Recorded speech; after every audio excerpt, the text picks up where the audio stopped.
Olá, estamos iniciando hoje o nosso novo projeto aqui na Associação Comercial, Industrial e Agropecuária de Planaltina, a nossa querida ACIAPLA. Estamos aqui hoje iniciando o projeto Podcast ACIAPLA. Esse podcast tem o objetivo de trazer para você as informações mais relevantes ao trabalhador de Planaltina, Goiás. Esse trabalhador, seja ele comerciante, seja ele prestador de serviço, que depende de algumas políticas públicas para desenvolver melhor o seu trabalho.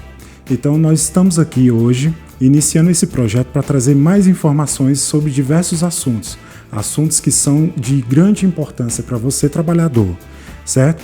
E para começar a nossa entrevista, hoje eu vou receber aqui o José Narcísio, ele que é presidente do Comitê de Transporte Coletivo aqui do município de Planaltina. E ele vai nos explicar hoje como funciona, como foi constituído esse comitê e quais são as suas funcionalidades, ok? Então, recebo aqui hoje José Narcísio. Muito obrigado pela presença e queria agradecer a essa oportunidade da gente estar dando ao nosso trabalhador aqui do município de Planaltina a oportunidade de estar esclarecendo algumas situações. É claro que nós vamos aqui explanar alguns exemplos, algumas situações que a gente precisa e desde já agradeço a sua presença para que a gente possa fazer esse bate-papo, tá bom? José Narcísio,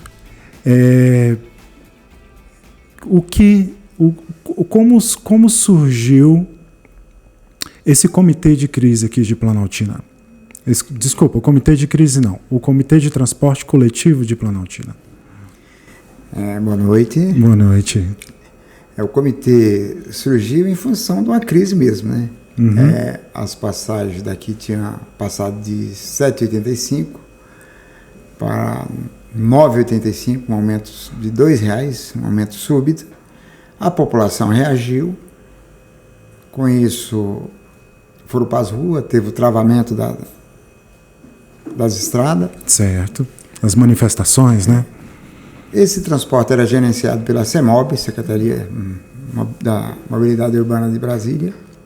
Em função disso, o nosso governador Caiado entrou na justiça, certo, para que o transporte voltasse para a gerência da NTT, para ter mais diálogo antes desses aumentos, né? Ele entrou com a ação, uma medida cautelar. Perfeito. Superior Tribunal de Justiça, né, porque são 2 entes federados, e aí está travado o aumento. Certo, esse aumento veio em decorrência de um anúncio que foi da NTT, se eu não me engano, né, permitindo o aumento da passagem. Então, o governador Caiado veio com essa medida para poder barrar esse aumento de passagem, não é isso? Não, desculpa, quem permitiu esse aumento foi a CEMOB. CEMOB, né? Que a NTT tinha jogado a gerência desse transporte para a CEMOB. Perfeito. Secretaria de Brasília. Uhum. Foi por isso que o Caiado entrou contra a CEMOB, contra esse aumento, devolvendo a gerência do transporte público aqui para quem é de direito, que é a NTT, né? Que faz isso no Brasil inteiro. Perfeito. Gente, me desculpa a falta de educação, mas eu esqueci de apresentar o Zé Narcísio, mas vou fazer agora, dando a oportunidade de dizer que o Zé Narcísio é morador do nosso município. Há quantos anos, Zé? 50 anos. Há 50 anos, morador do nosso município, conhece a nossa história aqui em relação a esse assunto que estamos tratando hoje, desde o seu início, né, Zé? Eu conheço o transporte aqui desde quando não tinha transporte. Uhum. Aí quando chegou os primeiros transportes, nós tínhamos aqui uma Kombi, perfeito, que os professores moravam em Planaltina, vinha de Planaltina para dar aula para nós, tinha um grupo escolar aqui atrás. Certo. Vinha meia dúzia de professores, então aquele era o único transporte que tinha na época, essa Kombi. Nós aqui era em torno de 30, 40 barracos aqui. Isso foi em que ano, Zé? Isso foi em 72. 72. Início de 72. De lá para cá mudou muita coisa. Mudou. Daí veio se instaurar a empresa que foi a primeira empresa, a Rápido Planaltina? Foi. Foi a primeira empresa, né? E a primeira empresa daqui, a Planaltina, já naquela época, ela já instalou aqui já com transporte subsidiado. Já tem uma cultura do subsídio, esse questionamento do subsídio. Entendo. Aí o que acontecia? O prefeito, como era muito pouca gente, mais no final de semana que as pessoas iam dormir em Brasília, e voltava, ia na segunda e voltava na sexta. Então, é daí que nasceu a cidade dormitório, né? O pessoal vinha apenas para a cidade cuidar de algumas coisas pessoais. Trazer o alimento para os filhos e voltar no domingo à tarde ou na segunda de manhã.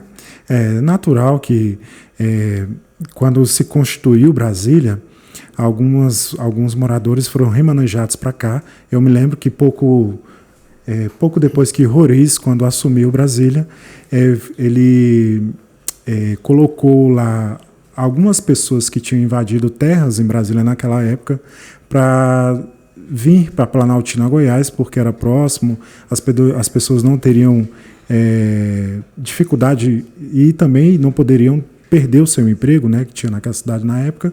E daí então a cidade ela ganhou novos moradores quando um tempo atrás Roriz assumiu, né, era governador de Brasília, e aí destinou algumas pessoas a vir para a cidade, não foi isso, Zé? Sim, exatamente. Aquela quadra ali da 7 Leste, 8 Leste, ali foi preenchido por moradores que trabalhavam no DR na época. Foi uma negociação do prefeito nosso aqui, que era o Leni, que morreu há pouco agora, saudoso Leni. Então ele destinou uma área muito grande para esses trabalhadores de Brasília, como lá na Brasília 17 também foi destinado aos Correios. Foi assim que foi formando a cidade. Que legal. Zé, o que você nos conta nos conta de progresso no transporte público de Planaltina, daquela época para cá?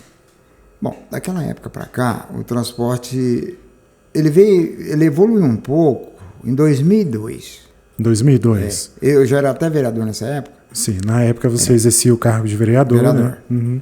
E aí, em função desses aumentos, o pessoal se revoltou. Já havia o decreto de criação da NTT pelo governo Fernando Henrique Cardoso. Ele já tinha o decreto da criação da NTT, das agências, e a NTT já era uma agência criada. Aí aqui teve 3 dias de crise, a cidade ficou sitiada. Em função disso, ele tirou o papel da gaveta, tirou o projeto da NTT da gaveta. E colocou em andamento. Naquela época nós estávamos aqui, esse transporte daqui era gerenciado pelo Ministério do Transporte. Né? A partir daí, o ministro, parece que era Eliseu Padilha, estava em Santa Catarina, veio à noite, atendeu nós. Aí eles criaram a NTT, no dia seguinte já tinha NTT para fiscalizar, porque aqui havia muito abuso. Tinha uma empresa muito boa, que era, na época já era Raplantina, que antes era Santo Antônio, que era do mesmo grupo, mas o povo aqui sofreu muito maltrato. A empresa prestava um bom serviço, mas a passagem sempre teve esse problema, essa diferença de Brasília, e a empresa tem uma cultura de maltrato das pessoas, bater em mulher, derrubar gente do ônibus, motorista parar no ônibus, brigar. Então, esses maltratos acontecem desde lá de trás, né? De lá de trás, isso é cultural aqui.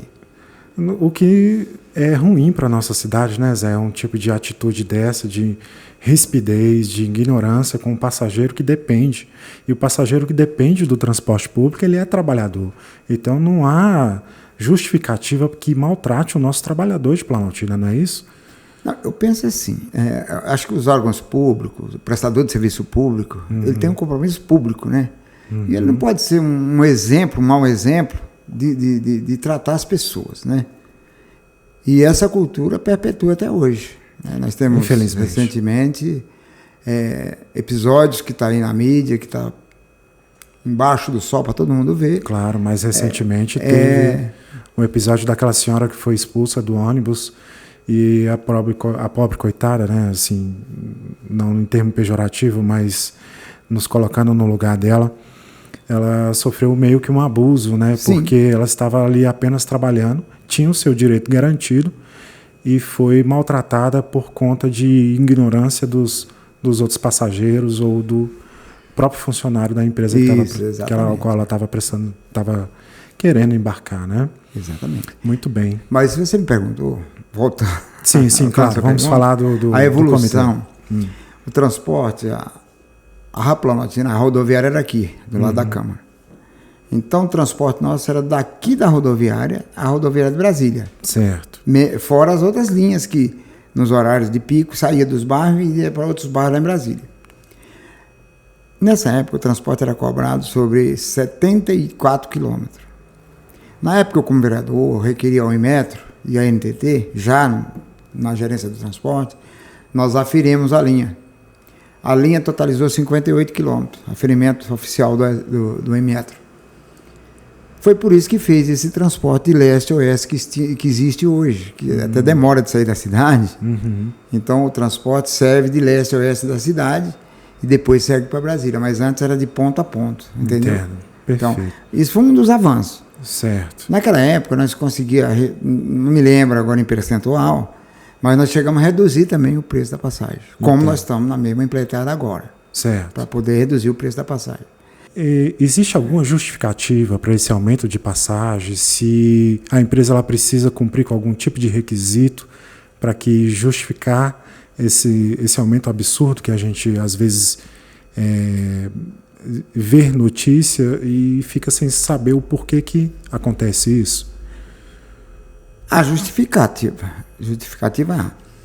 O que não há é a necessidade da aplicação desse índice todo. Certo. Que aplicando um índice de quase 40%, a nossa passagem vai para 1,05. Fica inviável para o trabalhador competir, por exemplo, com a mão de obra nossa daqui. De Brasília, né? A prestar um serviço em Brasília. Exatamente. É verdade. Então, assim, o trabalhador ele pode se qualificar, ele pode criar uma carreira, mas às vezes competir com o trabalhador de outra região que é mais próxima de Brasília fica inviável por conta do preço da passagem do transporte público aqui no município. Exatamente. Né? Aí é onde vem o pedido nosso do subsídio, porque a passagem de Brasília é subsidiada. Perfeito. Mas em função disso, a própria empresa não há justificativa para ela aplicar todo índice de reajuste liberado pela NTT. Eles dão um aumento de 40% que a NTT dá, mas é baseado na qualidade do transporte, com frota nova. Alguns requisitos que a NTT, no caso, a gestora, né, exige para que a empresa justifique seu aumento de passagem, exatamente, não é isso? É isso aí. Entendo. Aí, nós sabemos que ela quer dar o aumento 100%. Só que ela tinha que cumprir os requisitos em 100% também. Seria um ônibus novo e a série de outras coisas que ela tinha que cumprir. Compreendo. Mas ela só quer dar aumento, porque os ônibus realmente, a frota está muito defasada. Né? Entendo. A frota é defasada. Zé, então nos diga como foi formado esse comitê, onde o senhor está como presidente desse comitê de transporte público coletivo aqui do município, né? Como foi formado esse comitê? Qual o seu objetivo? O trabalho desse comitê, ele vai ter força para assegurar o nosso trabalhador? Olha, o comitê, vamos por parte, o comitê claro. Foi formado em função da crise da passagem que passou de 7,85 para 9,85. R$2 no aumento na passagem. Aí houve a paralisação. O governador Caiado entrou com a liminar na Justiça, no Superior Tribunal Federal, tirando a gerência do transporte da CEMOB, devolvendo para a NTT. Por isso que aí barrou o aumento. Mas agora deve vir o aumento, porque já devolveu a gerência do transporte para a NTT e seguramente o aumento está liberado. A NTT, quando dá um aumento, dá para o Brasil inteiro. Entendeu? Então você acredita que esse aumento virá? Virá, o aumento virá. Virá agora. E o trabalho do comitê de crise, como está sendo desenvolvido? Desculpa, o comitê de crise não. O comitê de transporte coletivo. A formação do conselho. Isso, do comitê. Em função disso, teve paralisação, teve uma série de problemas. Teve as manifestações, isso, né? Aí o prefeito Cristian Mário teve essa feliz ideia de montar esse comitê, mas certo. Um comitê representativo, um comitê tirado de dentro da comunidade, para tratar dessa questão. E a gente está nesse comitê até por uma série de experiências que a gente vem militando na questão do transporte, que eu milito do transporte desde 1989, 90, não, menos mais, desde 1986, na região do ABC, do ABC Paulista, que lá também é uma região metropolitana lá também, e lá nós tínhamos esse problema. Entendo. Aí o prefeito criou o comitê, democraticamente, e nós, pessoas da comunidade, da sociedade civil, dos usuários, entramos no comitê, e foi feita uma eleição em audiência pública, onde estava a presença de toda a sociedade e tal, que ratificou essa atitude do prefeito, que para fazer isso também ele criou um decreto. Certo, ele cria o comitê através do decreto. Através de um decreto. Mas ele colocou a apreciação da população. Entendeu? Entendi. E você tem visto dentro do comitê, dos trabalhos que você está desenvolvendo, a participação da população? A população, você sabe, né? A população ela tem essa dificuldade de participar, né? Porque nós vivemos no nosso país na questão da representação, né?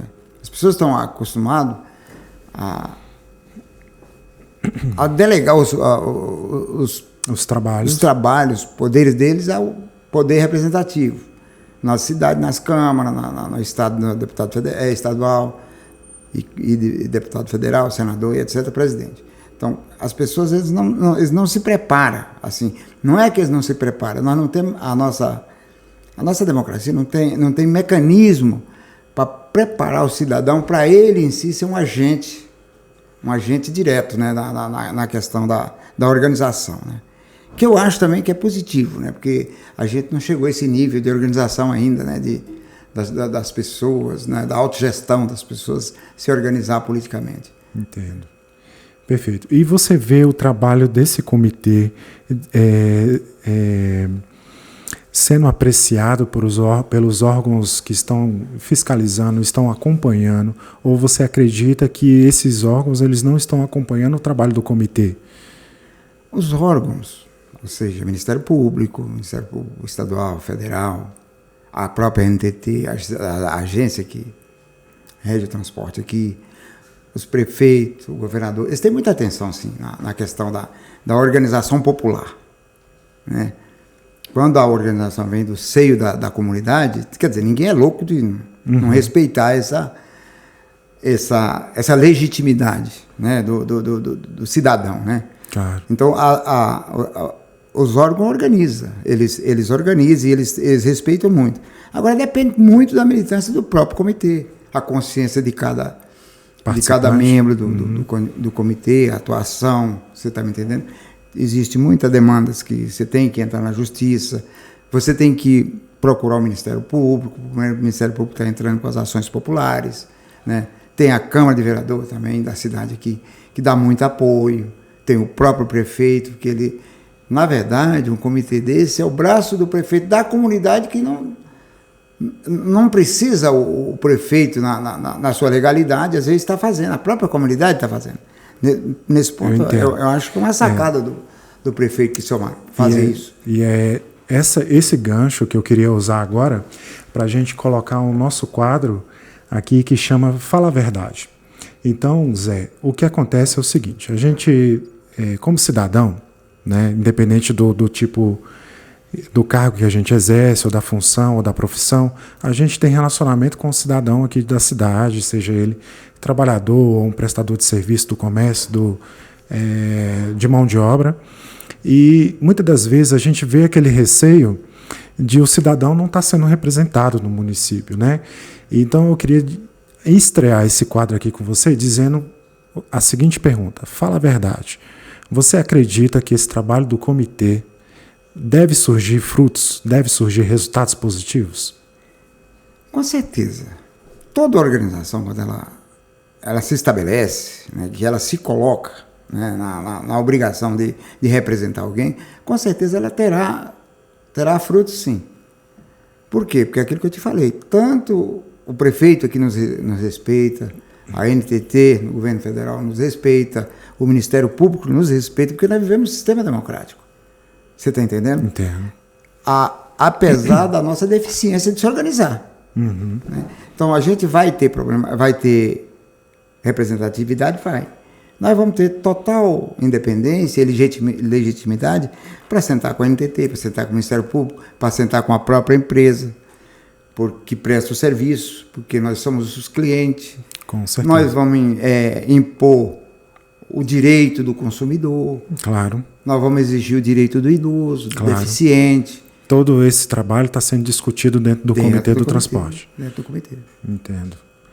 E então, Zé, então você acredita que então deve surgir frutos positivos em relação à melhoria da qualidade do transporte público aqui no município e também o trabalhador ele ficar assegurado que o valor da passagem pode ser reajustada, mas ela vai ter que ser justificada dentro dos critérios que são colocados pela NTT, onde a empresa ela tem que cumprir com algumas obrigações para isso, não é verdade?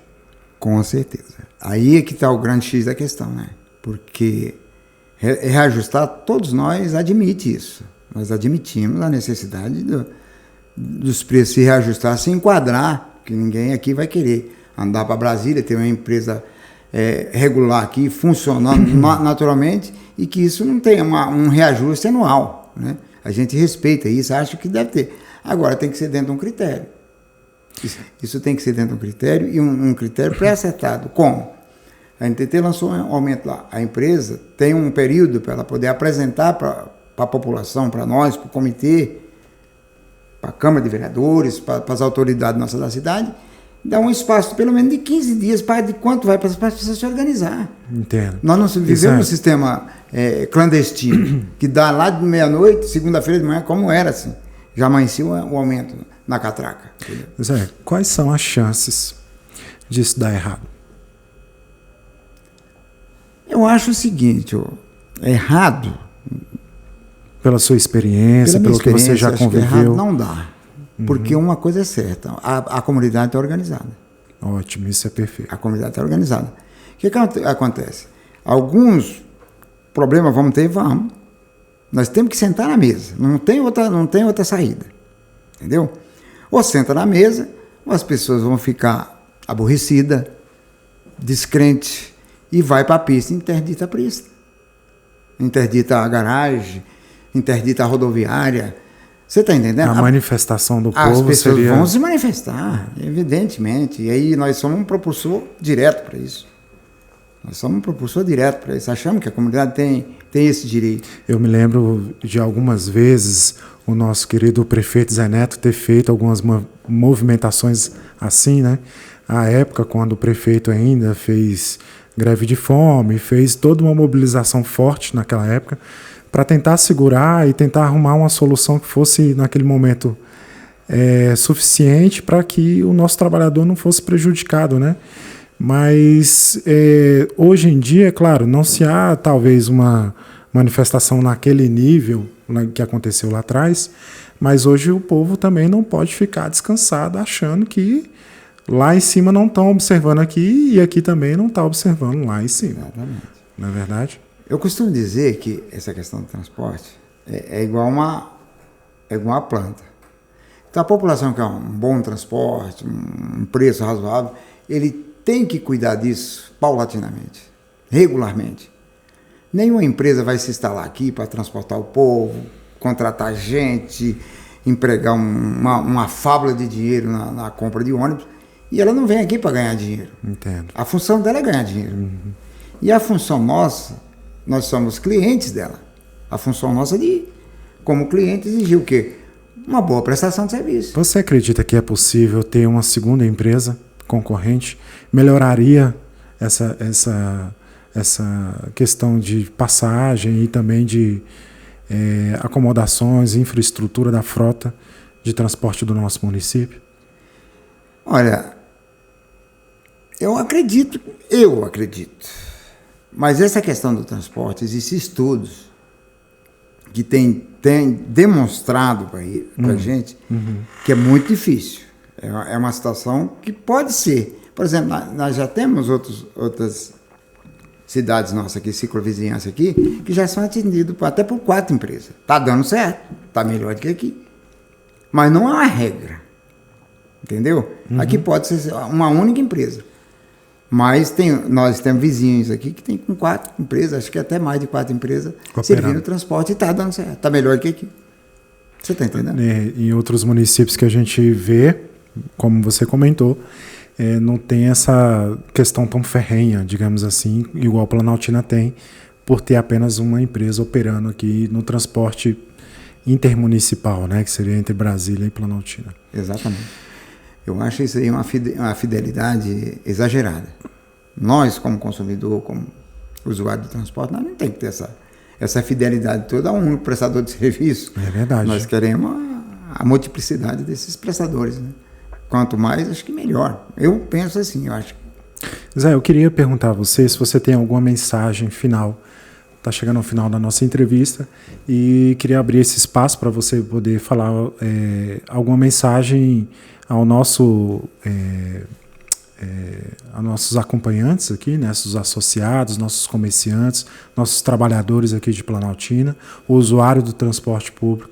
Eu queria que você desse essa mensagem para eles talvez de esperança para que possa vir momentos melhores no nosso transporte aqui do município. Não, eu acho assim. Eu acho que nossos comerciantes, nossos industriais, nossos parceiros, nossos políticos, né?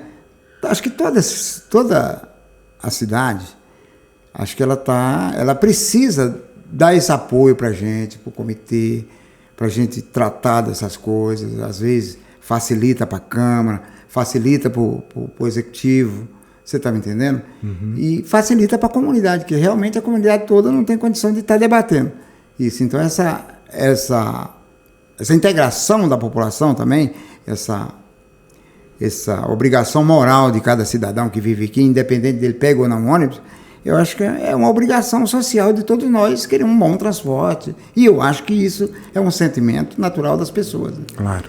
E o mais, eu queria agradecer a vocês, os profissionais da comunicação. Muito obrigado, nós é que agradecemos. Ok, um abraço. Isso aí. Então, pessoal, você acompanhou aqui a entrevista com José Narciso, ele que é presidente do Comitê de Transporte Coletivo aqui do município de Planaltina, onde ele está desenvolvendo o trabalho para melhorar, né? Assim, para tentar apresentar as aclamações da nossa população, né, Zé? É isso mesmo. E tentar, não sei, talvez solucionar essa questão de vez ou apresentar soluções melhores. E é esse o trabalho do comitê que foi formado pelo prefeito Cristian Mário, que foi retificado pelos seus participantes a fazer uma eleição e então ter um representante nosso da população representando como presidente e dando continuidade nos trabalhos. Bom, eu sou Marcelo Henrique, para que você ainda não me conhece, eu sou presidente da Associação Comercial, Industrial e Agropecuária aqui de Planaltina, a nossa querida ACIAPLA, que é uma instituição do terceiro setor que tem o objetivo de apoiar o comerciante aqui, o prestador de serviço, aquele pequeno empreendedor no nosso município aqui de Planaltina. E também, pessoal, não esquecendo, tá? A ACIAPLA também apoia os micro e pequenos produtores familiares, tá bom? Então, muito obrigado a você que nos acompanhou até agora. Um grande abraço e conte com a gente aqui na ACIAPLA.